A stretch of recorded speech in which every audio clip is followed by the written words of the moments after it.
من الشیطان الرجیم بسم اللہ الرحمن الرحیم الحمد للہ رب العالمین والصلاة والسلام علی سیدنا محمد وآلہ الطاہرین اللہم صلی علی محمد وآل محمد۔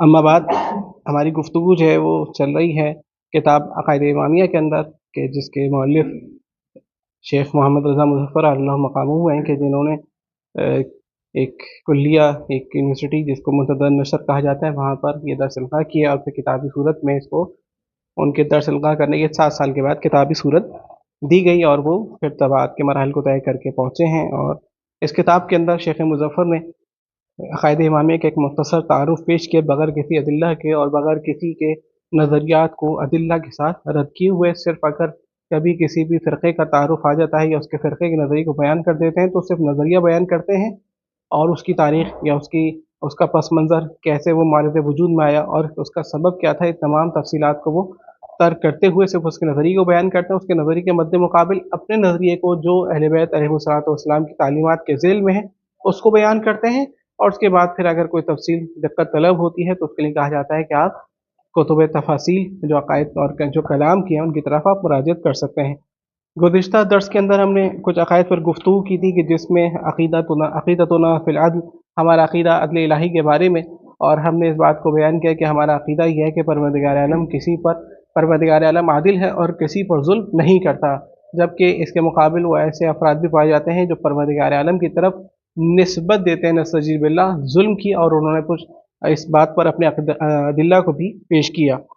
اس کے بعد ایک اور ہم نے عقیدہ پیش کیا، عقیدتنا فی التکلیف، کہ پروردگار عالم اگر کسی بھی انسان کو کوئی حکم دے رہا ہے تو جس کو تکلیف دی جا رہی ہے، یعنی جو حکم دیا جا رہا ہے اس کو تکلیف ہے، اور جس کو کہا جائے کہ یہ تکلیف دی جائے اس کو مکلف کہا جاتا ہے۔ تو پروردگار عالم جس کو مکلف کر رہا ہے، اس کی وسعت اور اس کی قدرت اور اس کی توانائی سے زیادہ پروردگار عالم کسی کے اوپر کوئی حکم، کوئی فیصلہ نافذ نہیں کرتا۔ اور یہاں پر ہم نے اس کے ذیل میں کچھ باتوں کو بیان کیا تھا کہ پروردگار عالم سے قبیح ہے کہ پروردگار عالم انسان کو ایسی چیز پر مکلف کر دے، ایسی چیز کی تکلیف دے دے، علیکم السلام ورحمۃ اللہ، کہ جس کو انجام دینے کی وہ قدرت اور طاقت اور توانائی نہ رکھتا ہوں۔ علیکم السلام۔ یہ یہاں پر گفتگو ہماری جو ہے گزشتہ درس میں تمام ہوئی، اور آج جو ہم ایک اہم ٹاپک، ایک اہم جو ہے وہ عقیدہ بیان کریں گے، جس کا تعلق ہے قضاء اور قدر سے ہے۔ عقیدتنا فی القضاء والقدر، بسم اللہ الرحمن الرحیم۔ ہمارا عقیدہ قضاء اور قدر کے بارے میں۔ اب قضاء کا اگر ہم لغوی ترجمہ لغت کے اعتبار سے کریں تو فیصلے کے معنی میں آتا ہے کہ فیصلہ پروردگار عالم۔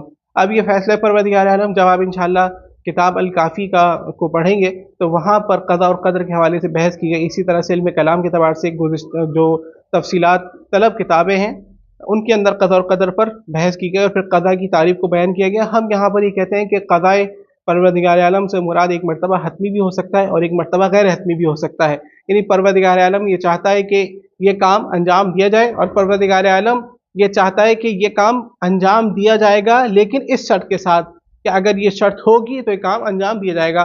ہم تقریب ذہنی کے لیے مثال کے طور پر پروردگار عالم کسی بھی چیز کے بارے میں حکم لگاتا ہے، مثلا تقریب ذہنی کے لیے ہم فروعات کے اندر ایک بات بحث کرتے ہیں کہ انسان پر حج واجب ہے۔ اب کب حج واجب ہے؟ اس وقت واجب ہے کہ جب انسان کیا مستطیع ہو، جب انسان کے پاس آنے جانے، وہاں پر رہنے اور تمام چیزوں کے اخراجات موجود ہوں، تب کیا ہے اس کے اوپر حج واجب ہے۔ اسی طرح سے پروردگار عالم جب کسی چیز کا ارادہ کرتا ہے تو ایک مرتبہ ارادہ ہے کہ فوراً کام ہو جاتا ہے، اور ایک مرتبہ کیا ہے کہ اگر یہ چیز ہوگی تو بندے کے حق میں یہ چیز وقوع پذیر ہوگی۔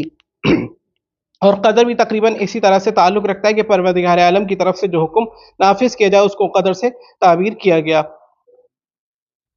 اچھا، یعنی کیا مطلب ہے؟ قضاء اور قدر ہو سکتا ہے کہ بعض جگہوں پر ایک ہی معنی میں ہو اور بعض جگہوں پر جو ہے وہ الگ معنی کے اندر ذکر کیے جائیں۔ اسی بنا پر صاحب کتاب نے غالباً دونوں الفاظ کو ذکر کیا کہ جہاں پر پروردگار عالم نے انسان کے مقدر میں لکھ دیا، یعنی پروردگار عالم کا فیصلہ اس کے حق میں جاری ہو گیا، پروردگار عالم کا قضا یہ ہے، پروردگار عالم کا ارادہ یہ ہے۔ اس کا مطلب یہ کہ جب ارادہ ہے تو جس سے ارادہ کیا گیا پروردگار عالم ارادہ کرنے والا ہے، اور جس کے بارے میں ہوا اس کو ہم یہ کہہ سکتے ہیں کہ بھئی تمہارے بارے میں ارادہ ہوا، اب یہ تمہارے مقدر میں، تمہاری تقدیر میں، تمہارے لیے لکھ دی گئی۔ تو یہ ایک ایسا لفظ ہے کہ جو اردو میں بھی اصطلاحاً استعمال ہوتا ہے اور عربی کا تو لفظ ہے ہی۔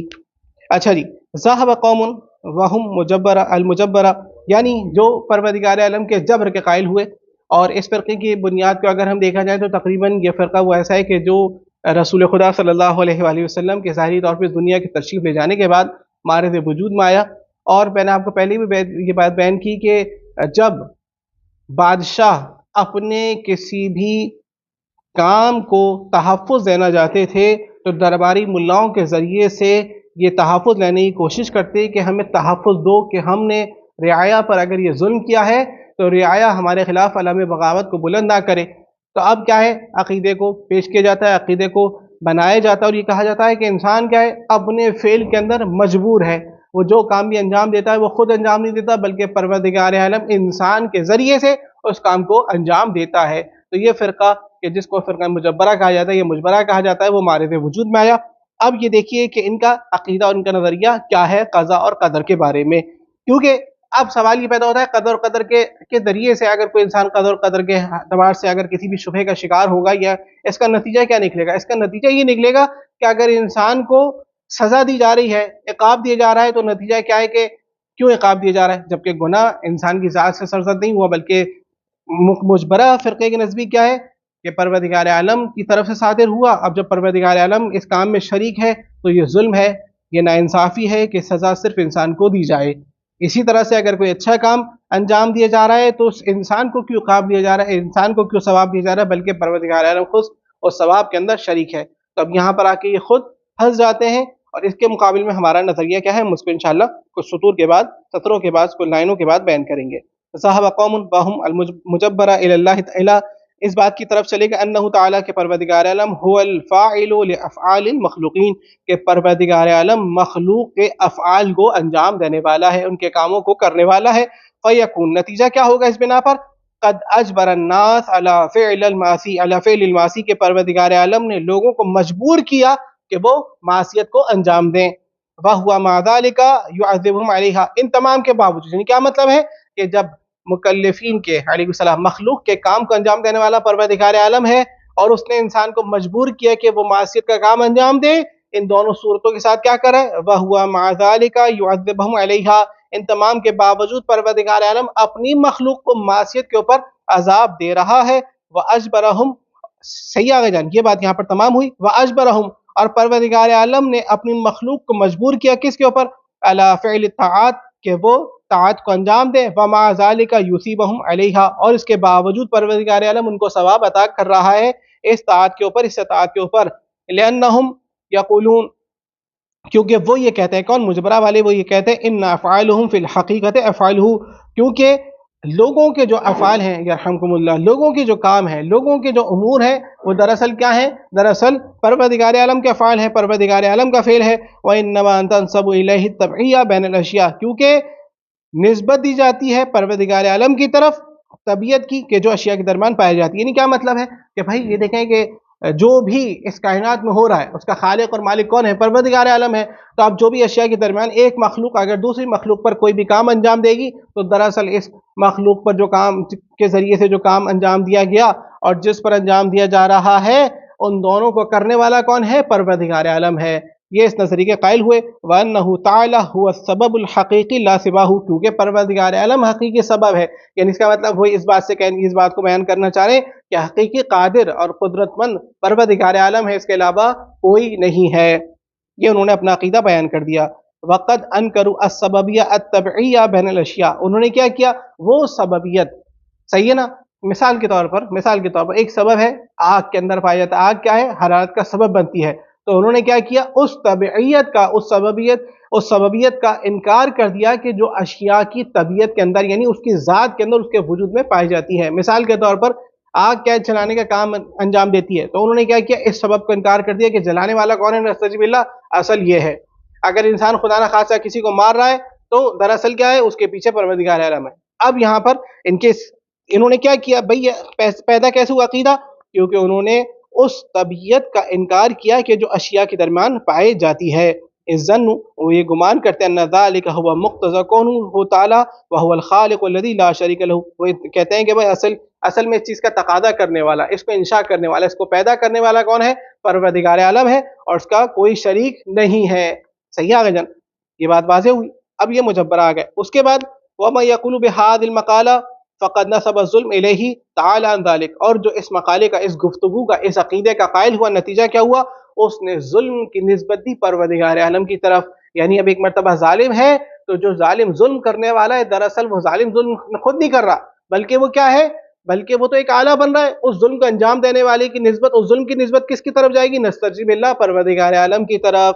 تو اب ظلم کرنے والا پروردگار عالم ہو گیا ان کے عقیدے کے مطابق. تعالی عن ذالک، اور پروردگار عالم بلند ہے اس بات سے کہ وہ اپنے بندوں پر ظلم کرے یا ان کے ظلم میں ان کا شریک ہو، ان کا مددگار ہو. یہاں پر ایک بات ہوگا، یہ ایک عقیدہ آ گیا کہ جس نے کیا کیا، انسان کو اس بات کی طرف لے کر آئے، بیان کیا اس بات کے لیے، یعنی بالفاظ دیگر دوسرے الفاظ میں ہم اس کو اس طرح سے بیان کریں، ایک عقیدہ پیدا ہوا. اس عقیدے نے کیا کہا کہ انسان جو بھی کام انجام دیتا ہے وہ دراصل خود انجام نہیں دے رہا، بلکہ پروردگار عالم اس کے ذریعے سے اس کام کو انجام دے رہا ہے. اب ایک دوسرا عقیدہ آیا جس کو مفوضہ کہا جاتا ہے. وہ کیا کہتے ہیں؟ وہ یہ کہتے ہیں کہ نہیں بھائی، پروردگار عالم نے جب انسان کو خلق کیا، پروردگار عالم نے جب سے انسان کو پیدا کر دیا ہے، اب پروردگار عالم فارغ ہے نستجیب اللہ، وہ کوئی کام انجام نہیں دے رہا، بلکہ جو کام انجام دیا جا رہا ہے وہ انسان خود انجام دے رہا ہے. یعنی پروردگار عالم نے تمام امور فوضہ، یعنی کسی بھی کے حوالے کوئی کام کرنا، تفویض کرنا، یعنی پروردگار عالم فارغ ہے نستجیب اللہ، اس کا کوئی کام نہیں، اس کے تمام امور کیا مخلوقات کو دے دیے، جو چاہو جیسا چاہو کرو، تم اپنے اعمال کے خود ذمہ دار ہو. پروردگار عالم کا انسان کے عمل میں کوئی دخل نہیں ہے. اب آپ نے دیکھا ایک طرف ہے مجبرہ جہاں پہ وہ کہتا ہے کہ انسان کے افعال کے اندر پروردگار عالم کا عمل دخل ہے، اور دوسرا یہ کہہ رہا ہے کہ پروردگار عالم کا کوئی عمل دخل نہیں، پروردگار عالم فارغ ہو چکا ہے کائنات بنانے کے بعد. اب اس نظریے کو بھی سنیے. وَذَهَبَ قَوْمٌ آخَرُونَ، ایک دوسری قوم چلے گئے کس بات کی طرف؟ وَهُمْ، جن کو مفوضہ کہا جاتا ہے، إِلَىٰ أَنَّهُ تَعَالَىٰ، کہ پروردگار عالم نے کیا کیا؟ فَوَّضَ الْأَفْعَالَ إِلَى الْمَخْلُوقِينَ، پروردگار عالم نے افعال کیا کر دیے؟ مخلوق کے حوالے کر دیے، جو چاہو کرو. ورفع قدرتہ، اور اپنی قدرت کو اٹھا لیا، وقضاءہ، اور اپنے فیصلے کو بھی اٹھا لیا، وتقدیرہ عنہا، اور اپنا جو تقدیر تھا کہ جو اس کے بارے میں وہ لکھنا چاہتا تھا اچھائی یا برائی، وہ بھی اس نے اپنی مخلوقین سے کیا کیا؟ اپنی مخلوقات سے اٹھا لیا.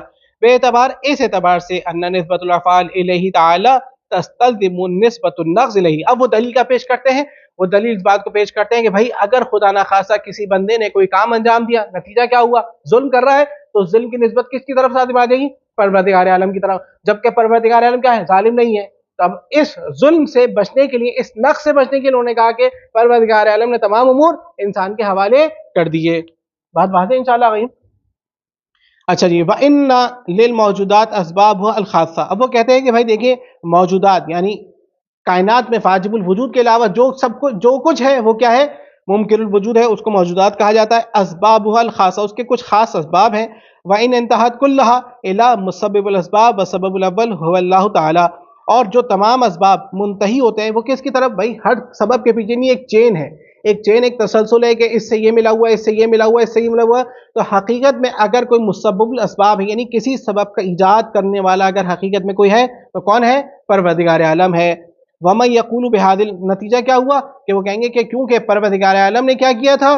انسان کی طرف سپر کر دیے. اب پروردگار عالم، اگر ہم اس چین کی طرف چلے ہیں نا، وہ انہوں نے اپنی دلیل پیش کی، کیونکہ نقص ثابت آ رہا ہے. کیسے نقص ثابت آ رہا ہے؟ کہ بھائی اس نے اس پر ظلم کیا، اس کے اندر یہ قدرت کیسے آئی؟ اس کی بنا پر آئی، اس کی بنا پر آئی، اس کی بنا پر. اب کیونکہ اگر ہم اس مقولے کا قائل ہو جائیں گے، نتیجہ کیا ہوگا کہ پروردگار عالم کی ذات میں نقص آئے گا.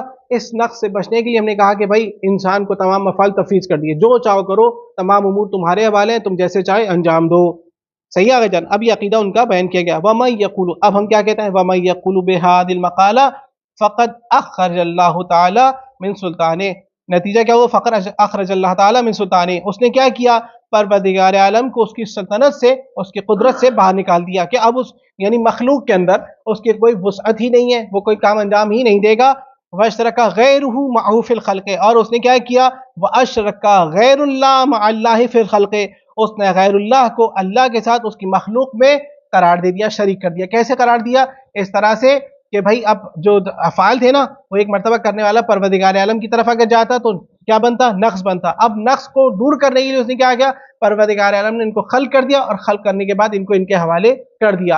حوالے کر دیا تاکہ وہ نقص سے بچ جائے. اب جو بھی کام انجام دے رہے ہیں دراصل کیا ہے؟ وہ خود انجام دے رہے ہیں تاکہ پروردگار عالم کی طرف نقص کی نسبت نہ جائے.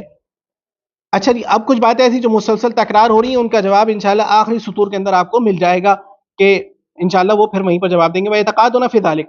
ابھی تو آپ نے کیا کیا؟ مجبرہ کا اور مفوضہ کا عقیدے کو بیان کیا. بھائی ہمارا عقیدہ کیا ہے؟ کہتے ہیں وَيَتَقَادُونَ فِي ذَلِكَ طَبْعًا لِمَا جَاءَ مِنْ أَئِمَّتِنَا الْأَطْهَارِ عَلَيْهِمُ السَّلَامُ مِنَ الْأَمْرِ بَيْنَ الْأَمْرَيْنِ.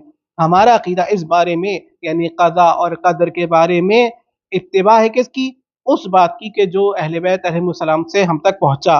وہ کیا کہتے ہیں؟ الامر بین الامرین، یعنی آپ کو درمیانہ راستہ دیا گیا ہے، نہ انسان کو کھلا چھوڑ دیا گیا ہے اور نہ انسان کو مضیق کر دیا گیا کہ کوئی بھی وہ کام انجام نہ دے سکے۔ والطریق الوسط بین القولین، اور درمیانہ راستہ ہے دونوں قولوں کے درمیان۔ یعنی کیا مطلب ہے؟ نہ مجبرہ ہے اور نہ انسان مفوضہ ہے، یعنی انسان کو نہ تنہا چھوڑ دیا گیا، بالکل ہی چھوڑ دیا گیا ہو، اور نہ انسان کو مجبور کر دیا گیا ہو کہ وہ کوئی کام انجام نہ دے سکے، بلکہ درمیانی راستہ ہے۔ الذی کان یعجز عن فہم امثال اولئک المجادلین من اہل الکلام، یہ وہ گفتگو ہے یا وہ کلام ہے کہ جس کو سمجھنے سے ان جیسے افراد کیا ہیں؟ اہل کلام میں سے عاجز ہیں، وہ سمجھ ہی نہیں سکتے کہ گفتگو کس بات پر ہے یا کلام کس بات پر ہے۔ ففرط منہم، اب ایک قوم کیا ہو گئی؟ آگے بڑھ گئی، اور ایک قوم نے کیا کیا؟ تفرید کیا، پیچھے رہ گئی۔ ولم یکتشف العلم والفلسفہ الا بعد عدۃ قرون، اور اس علم کو یعنی ہماری جو گفتگو، جو ہمارا عقیدہ ہے کیا؟ الامر بین الامرین، اس کو کشف یعنی لوگوں کے سامنے بیان نہیں کیا مگر ایک زمانے کے بعد۔ کس نے؟ جب انسان کی عقل نے علم کو حاصل کیا اور اس کے بعد کہا کہ نہیں بھئی ایسا نہیں ہے اور ایسا بھی نہیں ہے، بلکہ ایک کیا ہے؟ ایک درمیانی لکیر ہے کہ جس کے اوپر انسان کو چلنا چاہیے۔ اور یہ کب؟ ایک زمانے کے بعد، ایک صدی کے بعد، جب فلسفہ عربی لغت کے اندر ترجمہ ہو کر آیا تو لوگوں نے فلسفے اور دیگر علوم کی بنا پر اس نظریے کو اپنایا۔ جبکہ ہم کیا کہتے ہیں کہ ہم اہل بیت کی اتباع کرنے والے، جعفر صادق علیہ السلام کے چاہنے والے، ماننے والے، ان کو پہلے ہی ائمہ علیہ السلام ایک عقیدہ دے کر گئے، الامر بین الامرین، درمیانی راستہ ہے، نہ یہ ہے نہ وہ ہے، بلکہ بیچ کا ایک راستہ ہے۔ ولیس من الغریب، اب یہ چیز بعید، غریب کے مطلب یہ ہے کہ جس کو سنا نہ گیا ہو، جس کو دیکھا نہ گیا ہو، یہ چیز بعید نہیں ہے کیا؟ ممن لم یطلع علی حکمت الائمہ، کہ جو شخص مطلع نہ ہوا ہو ائمہ کی حکمت کے اوپر، واقوالہم، ان کے اقوال کے اوپر، ان یحسب ان ھذا القول، کہ وہ اس گمان کو شمار کر سکے، وہو الامر بین الامرین، کہ امر کیا ہے بھائی؟ دو امروں کے درمیان، دو کاموں کے درمیان بیچ کا راستہ ہے۔ ومن مکتشفات بعد الفلاسفۃ الغرب المتاخرین، وہ یہ گمان کرتا ہے کہ بھائی یہ تو جو ہے نا کیا ان کا ہے، ان فلاسفہ کا قول ہے کہ جنہوں نے جو مغرب کے اندر، یعنی مغرب میں معنی کیا ہے؟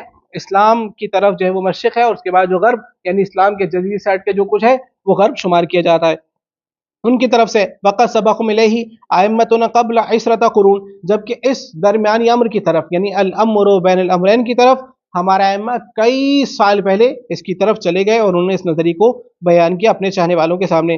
فقد قال الامامنا الصادق علیہ الصلوۃ والسلام، ہمارے امام جعفر صادق علیہ الصلوۃ والسلام نے فرمایا کیا؟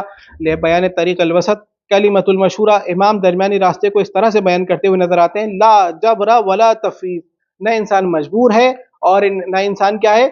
تفویض ہے کہ اس کو یہ ہر صورت میں اس کے حوالے کر دی جائے، ولیکن الامر بین الامرین، لیکن امر کیا ہے؟ درمیانی راستہ ہے، نہ مجبور ہے اور نہ مختار ہے۔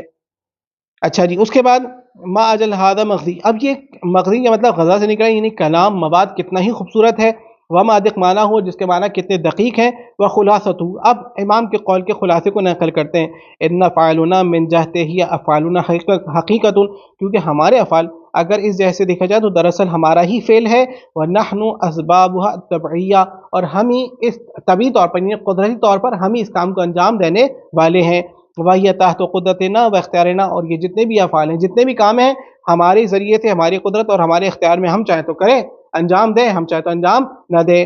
ومن جہت اخرى ہی مقدورۃ اللہ تعالیٰ، اور دوسری جیسے اگر دیکھا جائے تو پروردگار عالم نے اس بات کو تحریر کر دیا۔ کیا مطلب ہے؟ ہمارے مقدر میں لکھ دیا کہ بھائی تم چاہو تو انجام دو اور تم چاہو تو انجام نہ دو، اگر انجام دو گے تو ثواب ملے گا، اگر انجام نہ دو گے تو عقاب ملے گا، یہ ہماری تقدیر میں لکھا جا چکا ہے۔ وداخلۃ فی سلطانی، اور یہ دونوں چیزیں انجام دینا اور انجام نہ دینا اس کے کیا ہے؟ اس کے حکومت میں داخل ہے، لأنہ ہوا مفید الوجود و معطیہ، کیونکہ اصل میں کیا ہے؟ وہی وجود کو فیض پہنچانے والا ہے اور اس کو عطا کرنے والا ہے۔ فلم یجبرنا علی افعالنا، اور اس نے ہمیں مجبور نہیں کیا ہمارے افعال کے اوپر کہ نہیں انسان یہ کام ہر صورت میں کرے، حتی یکون قد ظلمنا فی عقابنا المعاصی، یہاں تک کہ وہ حتی یکون، نتیجہ کیا ہو جائے؟ قد ظلمنا، کہ وہ ظلم کرے، فی عقابنا المعاصی، کہ جب ہم کیا کریں اور ہمیں عقاب دے معصیت کے اوپر، لأن لنا القدرۃ والاختیار فی ما نفعل، کیونکہ اس نے ہمیں قدرت اور اختیار دیا ہے کہ جو ہم انجام دینا چاہیں، ولم یفوض الینا خلق افعالنا حتی یکون، اور اس نے ہماری طرف اس بات کو تفویض نہیں کیا کہ ہم اپنے افعال کو ایجاد کریں یہاں تک کہ وہ افعال اس کی قدرت اور اس کی سلطنت سے نکل جائیں، بل لہ الخلق والحکم والامر، بلکہ اس کے لیے کیا ہے؟ یعنی خلق کرنا کسی بھی کام کو، اور اس کی طرف حکم ہے اور اس کی طرف اس سے حکم آئے گا۔ وَهُوَ قَادِرٌ عَلَى كُلِّ شَيْءٍ وَمُحِيطٌ بِالْعِبَادِ، وہ ہر چیز کے اوپر قادر ہے، قدرت رکھتا ہے، اور اس نے اپنے بندوں کو گھیرا ہوا ہے، یعنی اس کے اپنے بندوں پر وہ حاوی ہے۔ اچھا جی، یہاں پر یہ بات تمام ہوئی۔ وَعَلَى كُلِّ حال، اب یہ خلاصہ کرتے ہوئے فَعَقِيدَتُنَا، ہمارا عقیدہ کیا ہے؟ أَنَّ الْقَضَاءَ وَالْقَدَرَ سِرٌّ مِّنْ أَسْرَارِ اللَّهِ تعالیٰ، یہ قضاء اور قدر کیا ہے؟ پروردگار عالم کے رازوں میں سے ایک راز ہے۔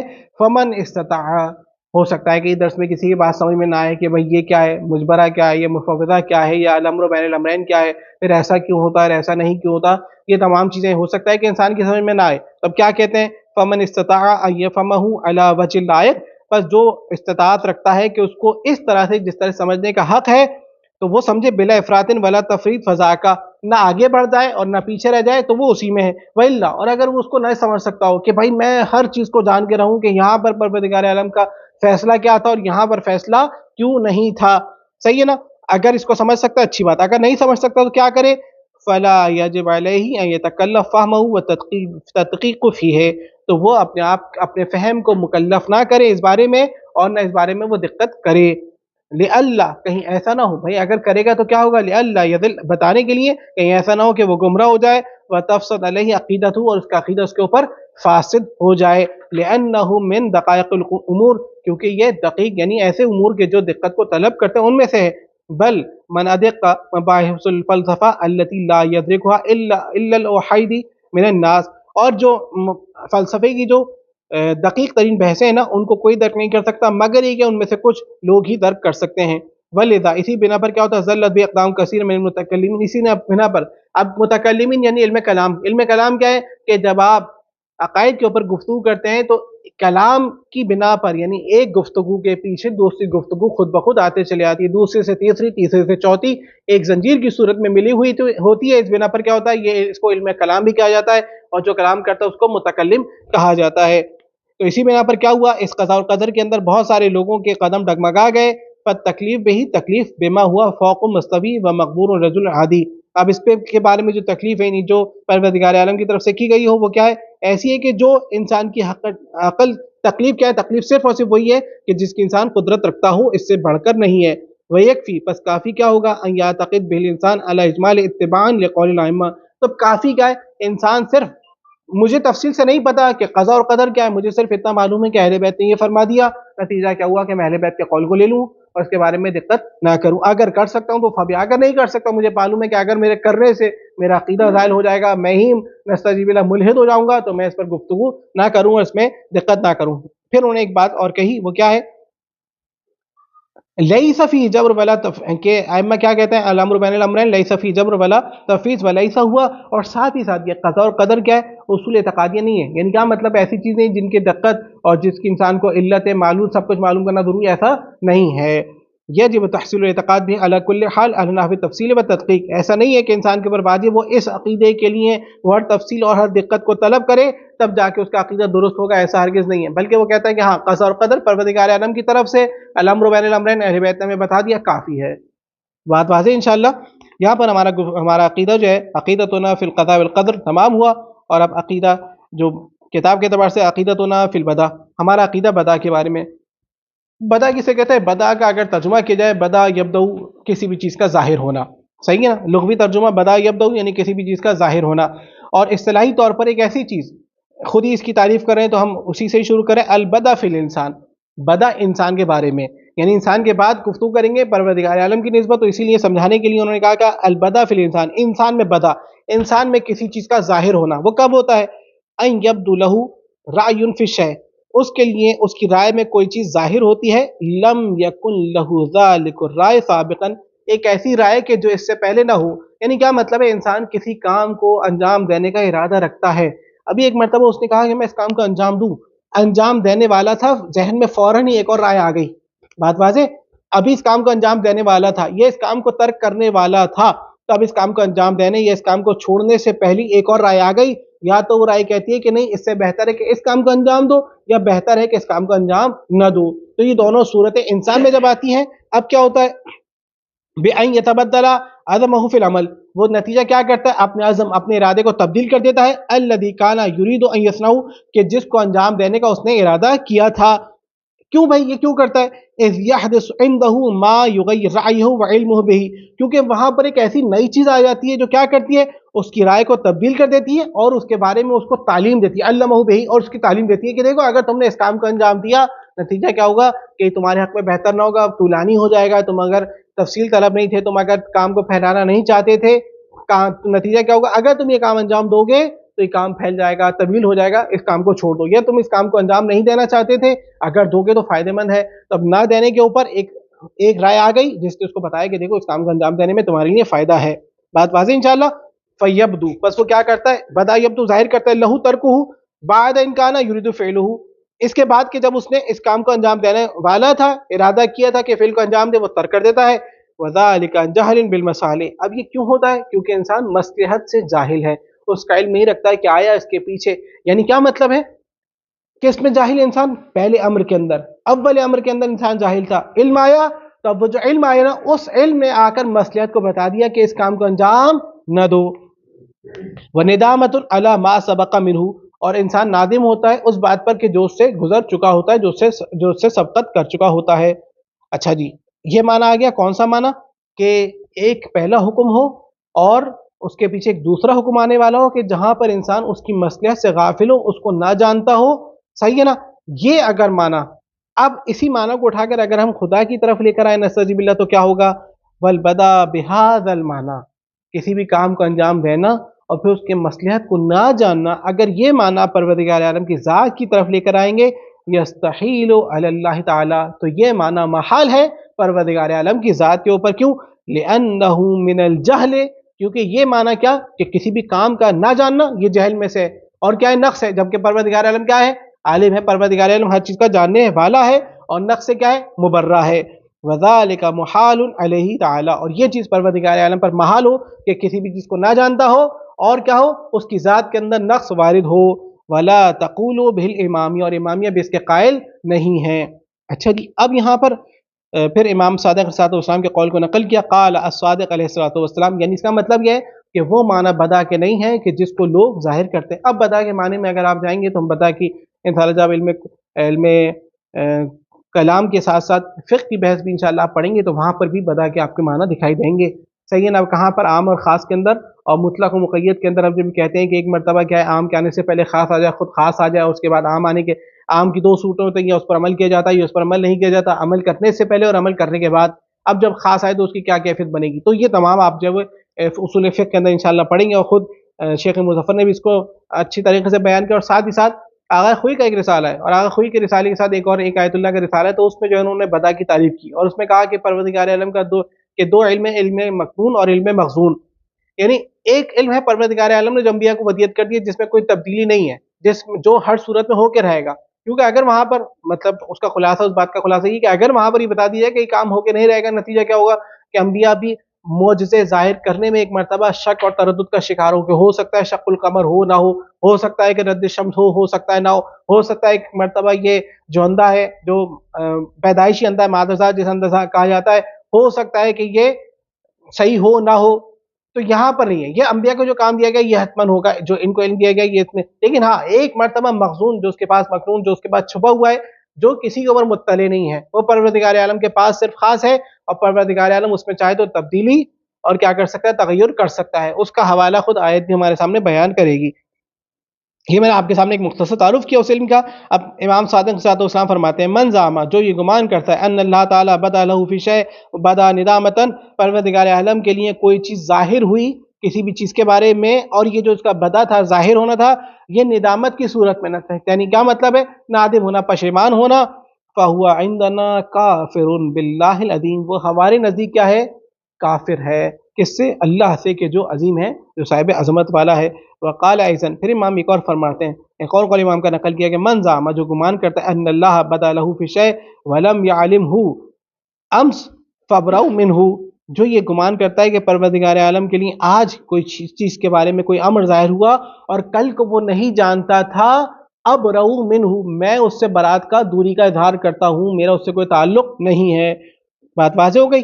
اچھا، اب یہاں پر کیا ہوا بھائی، ایک روایت آئی، وہ روایت کیا ہے؟ روایت کا تعلق ہے جب امام جعفر صادق علیہ السلام کے ایک فرزند ہے جن کا نام ہے اسماعیل، اسماعیل کا انتقال ہو جاتا ہے امام صادق علیہ السلام کی زندگی میں، اور اب جب امام کی زندگی میں، چھٹے امام کی زندگی میں ان کے فرزند اسماعیل کا انتقال ہوتا ہے، تو وہاں پر اس موقع پر ایک حدیث نقل کی جاتی ہے کہ امام فرماتے ہیں کہ اب مجھے پتا چلا، اب میری یہ ظاہر ہوا کہ پروردگار عالم بدا کا ارادہ رکھتا تھا کس میں؟ میرے بیٹے موسیٰ کاظم میں۔ وہ روایت میں آپ کے سامنے، تو اب یہ بھائی یہ جو روایت آئی یہ تو امام کے بارے میں بھی بیان کریے بدا کو، تو اب اس کا جواب ہم کیسے دیں گے؟ وہ بیان کرتے ہیں انشاءاللہ، غیر مگر یہ کہ انہو، یہاں پہ استثناء کریں، انہو بردت ان ائمتنا اللہ تعالی علیہ السلام کے جو اہل بیت کے بارے میں وارد ہوا روایت تباہم القول بصحت البدع، وہ کیا کرتی ہے؟ بدع کے قول کو وہم میں ڈال دیتی ہے، بیمار المتقدم، اس معنی میں کہ جو پہلے بیان کیا کہ نقص اور جہل سے پاک ہونا، صحیح ہے نا؟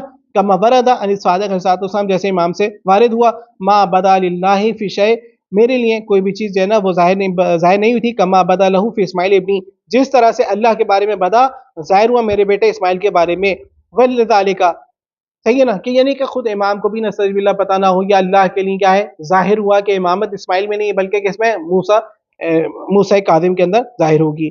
ولذلك نسب بعض المؤلفين في الفرق الاسلامیہ الى الطائفة الامامیہ القول بالبدع طعنا في المذهب والطریق اہل البیت، اسی بنا پر کیا ہے، اب بہت سارے مذاہب والے ہیں، ان کو کہیں پر جب کوئی طعنہ نہ ملا نا، جب ان کے پاس کوئی بات نہ ملی، تو انہوں نے امام کے اس قول کے ذریعے سے امام کے اس قول کو جواز بنا کر کہ بھائی تمہارے چھٹے امام جو مؤسس مکتب آل محمد ہیں، جو انشاء کرنے والے، انہوں نے بدع کے بارے میں، اللہ کے بارے میں اس رائے کو بیان کیا، اب طعنہ دینا چاہتے تھے، اور انہوں نے طعنہ وارد کیا کہ بھئی دیکھو یہ جو ہے نا یہودیوں کی طرح ہے، جیسے یہودیوں میں بدع ہے اسی طرح سے شیعوں میں بھی بدع ہے، صحیح ہے نا؟ یہ طعنہ سمجھ آ گیا۔ اب ہم کیا کہتے ہیں؟ بس صحیح فی ذالک، جب کہ اس بارے میں صحیح بات کیا ہے؟ ان نقول، ہم یہ کیا کہتے ہیں؟ کما قال اللہ تعالیٰ فی محکم کتاب المجید، جیسے پروردگار عالم نے کتاب مجید میں یہ فرمایا، یمح اللہ ما یشاء ویثبت وعنده الکتاب، پروردگار عالم جس چیز کو مٹانا چاہتا ہے مٹا دیتا ہے، اور جس چیز کو باقی رکھنا چاہتا ہے باقی رکھتا ہے، وعنده، اور پروردگار عالم کے پاس ہی کیا ہے؟ الکتاب ہے۔ ومعنی ذالک، اس کا معنی کیا ہوا؟ انہ تعالی قد یظہر شیئا علی لسان نبیہ او ولیہ، کہ پروردگار عالم ظاہر کرتا ہے کسی بھی چیز کو کبھی اپنے نبی کی زبان کے اوپر یا کبھی ولی کی زبان کے اوپر، اور فی ظاہر الحال المصلحہ تقتضی ذالک الاظہار، یا کسی مصلحت کی بنا پر جو مصلحت اس بات کا تقاضا کرتی ہے کہ اس چیز کو ظاہر کیا جائے، ثم یمحوہ فیکون، اور پھر اس کو وہ مٹا دیتا ہے، فیکون غیر ما قد ظہر اولا، تو اب نتیجہ کیا ہوتی ہے؟ جس کو مٹا دیا اور جو ظاہر ہوئی وہ اس کا غیر بن جاتی ہے، ما سبق علم ہی تعالی بذالک، جبکہ پروردگار عالم کے پاس اس چیز کا پہلے سے علم موجود ہوتا ہے۔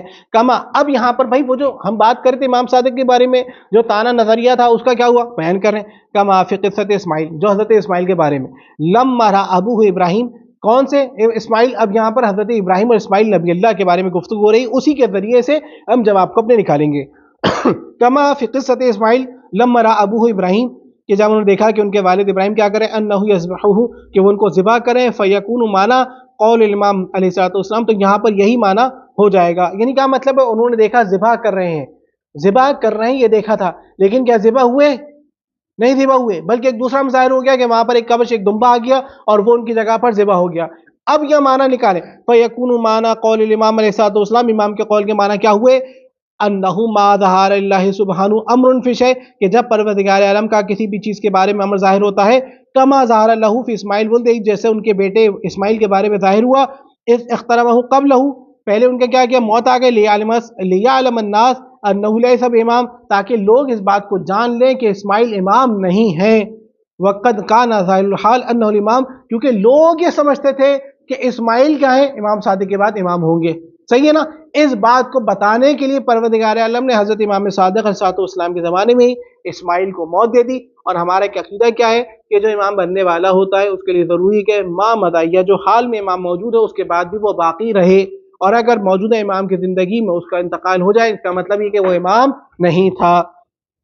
لأنہ اکبر ولدی، لوگ یہ گمان کیوں کرتے تھے؟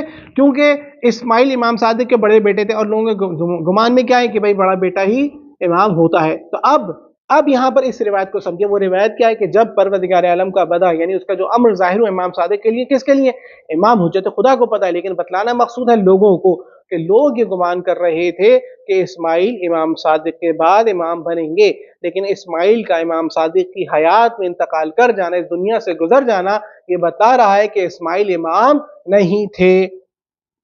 وقریب من البدا فی ھذا المعنی، اور بدا کے یہی معنی کیا ہے آپ کو دکھائی دیں گے، نسخ احکام شرائع السابقہ بشریعت نبینا صلی اللہ علیہ وآلہ وسلم، کہ جب کیا ہے گزشتہ انبیاء کی شریعتوں کو منسوخ کر دیا گیا ایک مرتبہ یہاں پر بدا، یعنی پروردگار عالم کی طرف سے ایک حکم تھا۔ مثال کے طور پر کیا ہے کہ حضرت ایک نبی کے زمانے میں کیا ہے دو بہنوں سے بیک وقت نکاح ہو سکتا ہے، یعنی ایک بہن اگر زندہ ہو تو ساتھ ہی ساتھ دوسری بہن کے ساتھ بھی اسی وقت میں نکاح ہو سکتا تھا، یہ ان کی شریعت میں جائز تھا، لیکن اسلام میں جائز ہے؟ اسلام میں ایسا ہرگز جائز نہیں ہے، ایک ہی وقت میں دو بہنیں ایک ہی مرد کے تحت نہیں رہ سکتی۔ آ گیا اسلام نے کیا کیا، اس شریعت کے اس حکم کو ختم کر کے رکھ دیا، یہاں پر ایک بتا ہوا۔ اس کے بعد بل نسخ بعض الاحکام التي جاء بها نبینا صلی اللہ علیہ وسلم، بلکہ بعض احکام کیا ہے خود ہماری شریعت میں منسوخ ہو کے رہ گئے۔